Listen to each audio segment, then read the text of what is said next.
The following program is rated TV MA for mature audiences. Viewer discretion is advised. It's the Pete Holmes Show!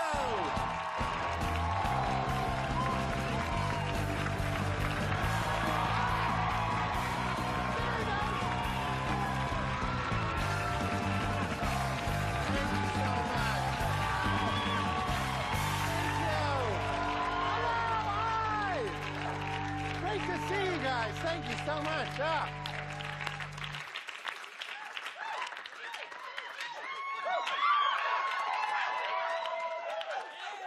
If I just stand here, will you keep applauding?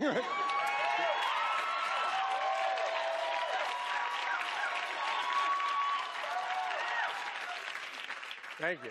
What if I just ascended to heaven? That's all he was waiting for. We clapped and clapped, then he ascended to the heavens. Wonderful to be here. Before we get to the monologue, I wanted to share this. I live in an apartment building with extremely thin floors. Anybody relate to that? I mean, my downstairs neighbor sneezes. No joke. I say, God bless you. He never says thank you. But I don't. He hears me. He hears me. And this is something I heard recently. It's kind of a weird way to start the show. But I recently heard my downstairs neighbor, who's about my age, refer to his erection. Sorry. So a lot of you were like, we're going to sit this one out. I heard him through the floor refer to his erection as a hard-on. This is the premise, and a lot of you are real icy on it. I heard him go, babe, I'm so sorry. That back scratch you gave me a hard-on. A real man in 2014 said hard-on. Hard-on! No! Boner! Boner! It's not a hard-on. What is this, a 1970 sex ed video? And you got a hard-on and you put it in the ladies' quim. That's not... Nobody liked quim. A lot of you have never heard it before and then decided it was offensive. Good to be here. So this is interesting. A lot of my friends have been pushing me to watch the Game of Thrones. We have some Game of Thrones fans here. Yeah. I love boobs, too. Boobs and swords, mystery. I get it. It's obviously a great show. I don't watch it. But here's why. It's not because of the show. It's because of me. It's my fault. The show's too big. Too much. And this, too small. No room. I can't fit it all in there. I don't have the RAM right now. You understand? It's a big undertaking to start watching a new TV show because you're not just watching it.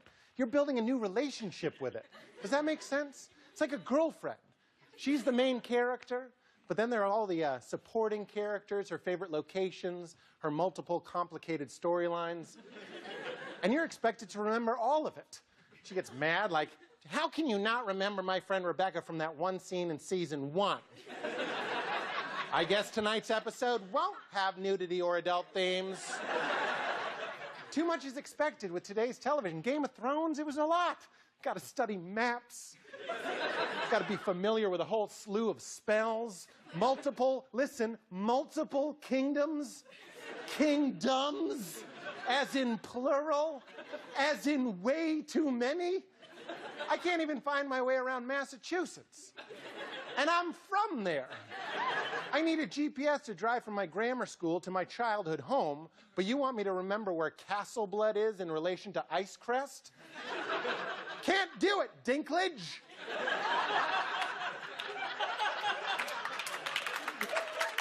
Not his character's name, him. Like Peter Dinklage's home, like, hey. I always have a hard time watching The Wire, too. One of my favorite shows, The Wire, but I had a hard time with it. You know why? How many characters are on that show? 300, 400? Sometimes I didn't even know who they were until they got killed.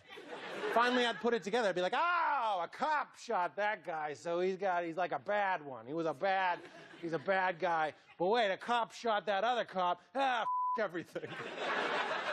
I can't handle it. I can only retain the information for 2 shows at a time, 2.5 tops. Right now, between True Detective and Mad Men, I got like 4,000 fake people in my mental Rolodex. 4,000. That means the fake people are far outweighing the real people. In fact, I'll erase real people just to make room for whoever Draper's boning.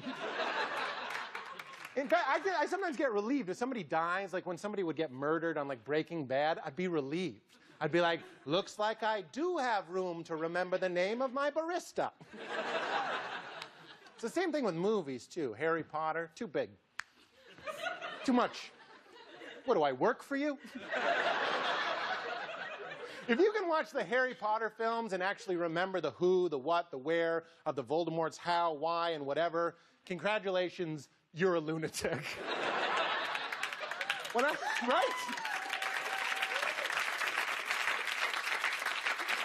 When I watch Harry Potter, I'm completely out of my depth. I have to diagram what's happening on my wall like I'm the guy from A Beautiful Mind. I got pieces of string from one picture to another connecting Ron Weasley to Neville Longbottom. I think I'm starting to get this children's literature.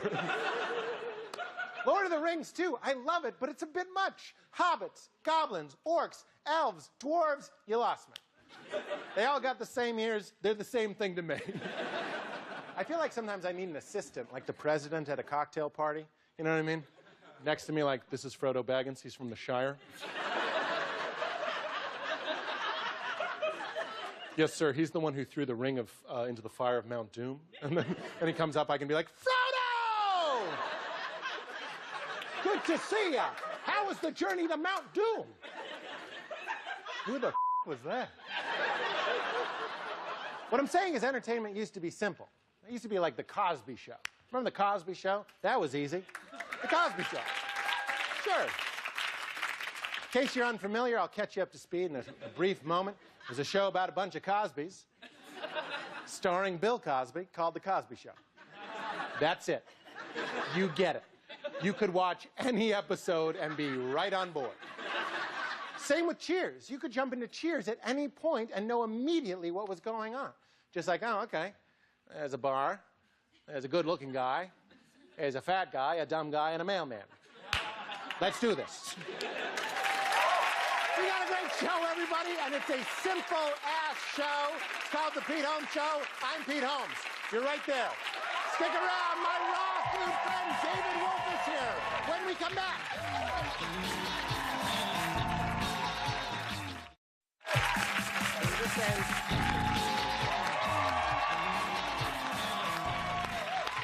Welcome back, everybody.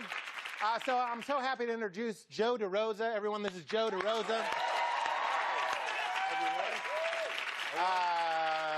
Joe is one of our wonderful writers here at the Pete Holmes Show. He's also one of my best friends in the world. And we've also been doing stand-up together for a very long time. We've been doing this segment. I guess we wouldn't have even called it a segment back in the day. A bit? Yeah, routine. We did a routine. We started in vaudeville and would do routines on empty rail cars for hobos. And this is actually something we've done many times over the years through New York and LA. And it's basically about the product, I Can't Believe It's Not Butter. Do you guys remember? Let's take a look at that. Yeah, sure. There it is. One guy like, what's that you say? I Can't Believe It's Not Butter, popular product, and one of our favorite products to make fun of, because it's the only thing you see out there that the name of the product is like a snippet of a conversation you'd have about the product. You know what I mean? You're at breakfast, you're eating it, you're like, oh, that's not butter. What's that? I honestly can't believe it's not butter. And they were like, perfect, and they put it on the carton, and that's the product. Right, yeah. So we always thought that they should have released more products that you know, continued the conversation, you know, by their names or whatever. Sure. So like this one. Really? This isn't butter? That's weird. It tastes like butter, like a lot. There it is. There it is. We're doing it. We're doing the bit. We imagine the next one to be... Sorry. I'm kidding. Come on, bro. If this isn't butter, just level with me right now before I go to work. I can't be thinking about this all day.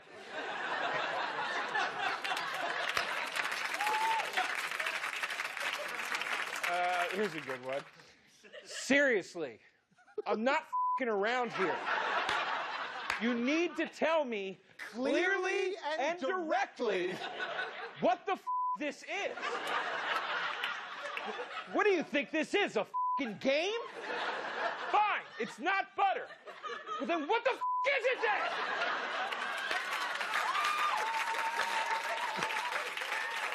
And, Good. very long. That is the long one. Very long for the shopping list. Next one is, you know, I know what it is.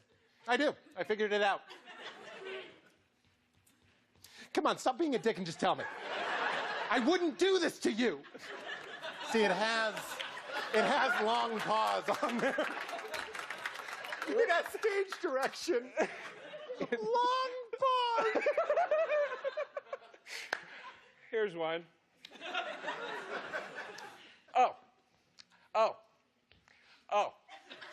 Oh, two can play at this game. So I'm not eating butter? Okay. Well, guess what? The stuff I fed you wasn't bacon. Good. And finally, this is the last one. F you, it's clearly butter.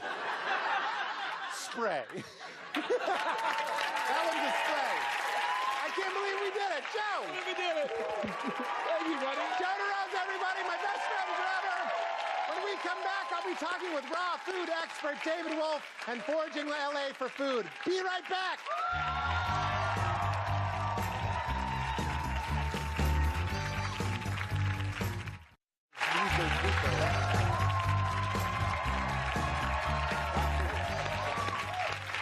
Welcome back, everybody. So this is a lot of fun. Recently, I got to sit down with raw foodist and best-selling author David Wolfe, a super, super weird, and I mean that in a good way, hippie man. He took me to Griffith Park to show me all the things in nature that you can eat and drink. That's real. I survived. I'm here. Take a look. This is a huge thrill for me. This is one of my favorite people. This is David Wolfe, raw food enthusiast, nutrition expert, and just like one of the weirdest and strangest hippie dippy, what do you want me to say, hippie dips? Hippy dippy trippy dudes. Just for people watching, David Wolfe has plugged me into some of the weirdest and most wild stuff that I'm basically high on all day. I brought you back a very special chocolate made by a friend of mine in Cusco, Peru, and you can see right there, everybody, look at that. You can see some green powder that's in that chocolate. And it is? Coca. Cocaine? No. But this is the whole plant. This is the whole plant. You need actually about 3 trash bags full of that material, that green coca powder, in order to make 1 line of cocaine. Really? Yeah. This is delicious. Isn't that good? Yeah. But is this legal? No, that's why we're eating it. Destroy the evidence, man. We gotta eat this shit before the narcs get here, man. What else is that? Okay. I brought Come on, some man. honey. Come on. What is this? Ormus. He's been asking me, literally begging me about ormus. This is the discovery of ormus, that there's minerals in the environment that don't fit into the periodic table of the elements. That's the discovery. Whoa. And that's a major discovery. But what I did is I actually took a gold coin and we stripped out the impurities and we pushed it back into this form. I'm like a baby bird. This is LSD. In Tent and Pep, we can't sing that song. One thing we're going to do is we're going to go around the park here. This is a Los Angeles park, and we're going to go around, and David, who's a good forager, is going to forage for anything we can possibly eat along the way, and maybe we'll even find some weird water that we can drink, and maybe I'll die.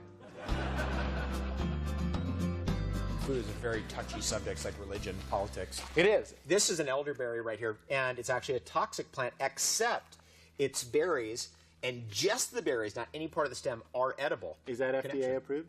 It is definitely not FDA approved. You told me you had a friend named Raw. Yeah, oh yeah. And you go by avocado. I go by avocado. Do you have a friend named Kale? Yes. No. Yeah, his name was Caleb, and we just shortened it to Kale. You son of a bitch. Didn't your website used to sell ant juice? Yeah, ant is the highest food in the world in zinc. Suck it, guys not eating ants. This is an invasive species from Chile called Nicotiana glauca. It's a tobacco. Put that in your pipe and smoke.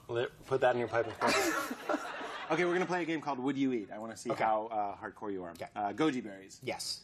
Goji berries, but I didn't wash them. Yes. Goji berries, but I didn't wash them, but they're not organic. No.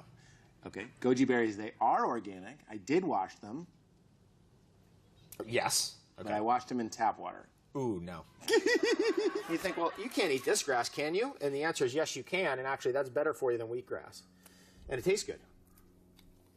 I ripped off the dirty part. Look, I'm a cow.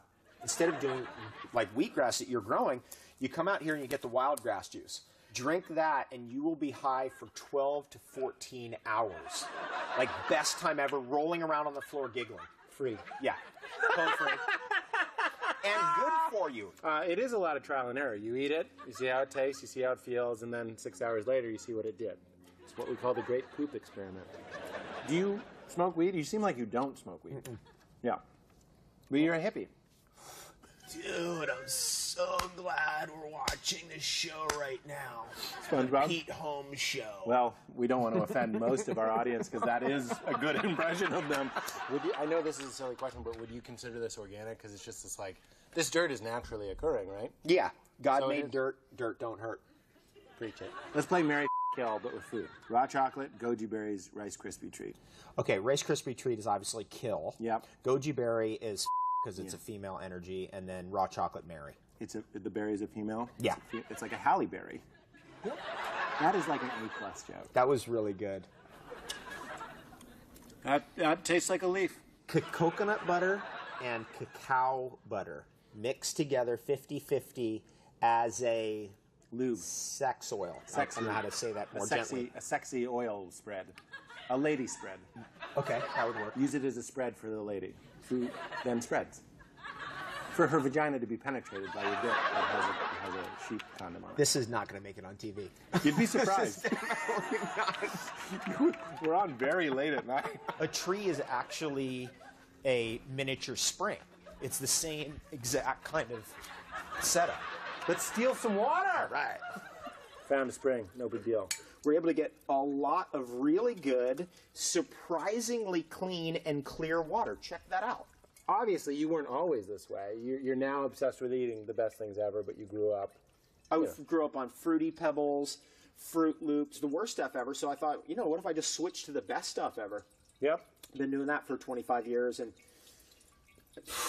it saved my life. Here we are, just a couple loons getting water from a park. You want me to drink this? Are you gonna? Your eyes just go black. David Wolfe, amazing. Thank you so much. It's always a pleasure to see you. Thanks for being weird and trippy as you are, and thanks for sharing that with us. Right on. Thanks, Pete Holmes. You're the best ever. You're the best ever. David Wolfe, everybody. We're going to take a break. When we come back, more with David when we do a little profound profane. We'll be right back.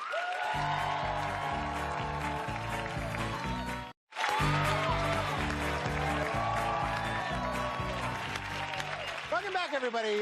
So as you might have noticed by now, I love to make really childish and dirty jokes. But sometimes I like to offset that by inviting some of my smarter, wiser friends to come and say something meaningful for a segment we like to call Profound Profane.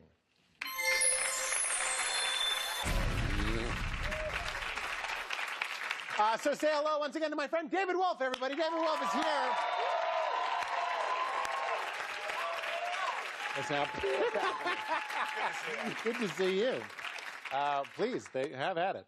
Can we make it a little bit more profound in here? Oh. I've felt surges of energy and well-being that have caused me to want to live. Sometimes somewhere we start to check out subconsciously all the pain, the stress, the emotional turmoil. And so when you feel good all the time, you can actually get into a state where you want to live fully and get rid of subconscious death urges.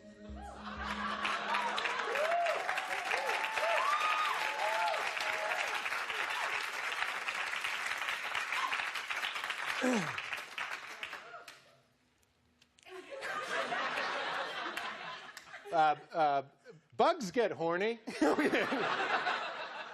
You just never think about that. Bugs get horny sometimes. It's crazy. You think about a grasshopper somewhere just like, who? Take a look at Jeanette.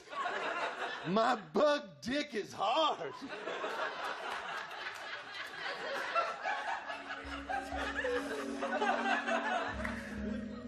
You are what you eat. The quality of your food increases the quantity of your energy. The subtle energy of your food can affect your mind. try eating the best food ever.